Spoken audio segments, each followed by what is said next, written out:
Here's more food that fools, French fries and poutine. Let's see what's cooking. It's time for Yo-Yo Max 12. Hello everyone. First thing we're going to do is make a sugar cookie recipe. And the one you're seeing on your screen right now is my go-to non-spreading plain sugar cookie recipe. Super easy to make and they turn out every single time. So I'll put a link to the video where I make this as well as the actual recipe in the description box below. So once your dough is ready, you're going to put it between sheets of parchment paper and roll it out nice and thin. Initially, I started off with about 1/4 of an inch thick because I wanted to be about the same thickness as a McDonald's French fry, and that's a real McDonald's French fry I'm holding there. So I just kind of trimmed the dough, and then I used a kitchen ruler to slice up some nice straight pieces. So this was actually try number 1. This particular batch I did about 1/4 of an inch thick and 1/4 of an inch wide. And I just cut them, I made all those little slices, and then I cut the piece in half to get 2 batches of French fries. And then I just kind of took a spatula and separated them a little bit, and then was able to put them on a cookie sheet afterwards.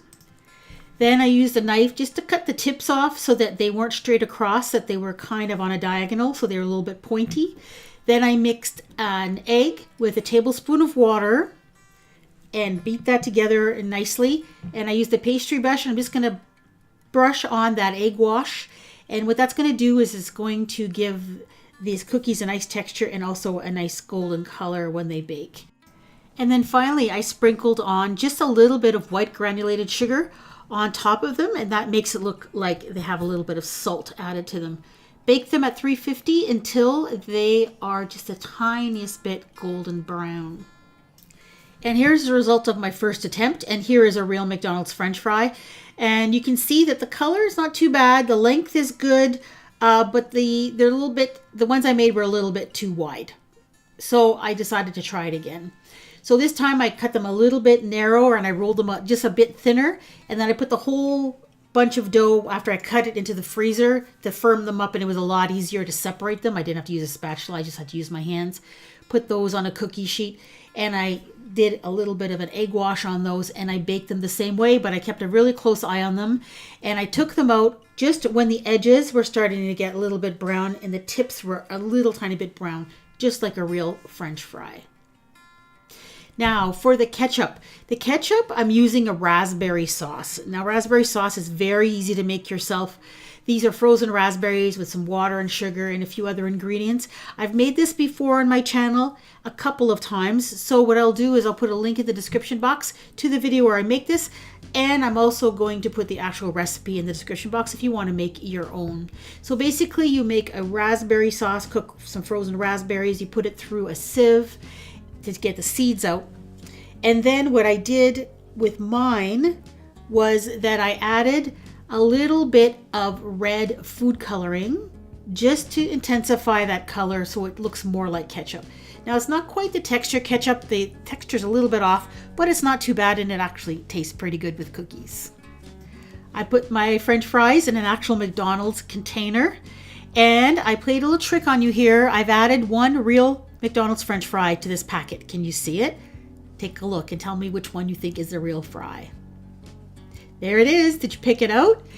As you can tell, the real French fry blends in with the cookies quite nicely. And when you give these to somebody when they initially first look at them, they will not be able to tell they're not real until they actually touch them and taste them. Okay, now on to the poutine. Poutine has French fries, gravy, and cheese curds. These are cheese curds. They're like little fresh cheese pieces. And to mimic that, I'm using white chocolate. And what I did was I put my white chocolate into a mold to get the kind of the shape of a cheese curd. Now this is actually a mold used for pastry. It's for fancy pastry edges. So I just melted some white chocolate. I filled the molds and then I let them set. And then I cut up those pieces to make the cheese curds.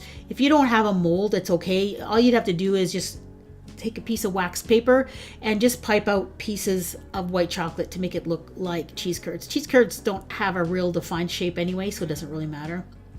and then I popped them out, and then I used a knife just to cut it into pieces. Now for the Poutine assembly, just put your cookie french fries into a bowl. You can also put them on the plate, that's up to you. But a lot of the times Poutine is served in a deeper container because you have layers of french fries, gravy, and cheese. So I just kind of arranged them to make them look like they would look like if they were real.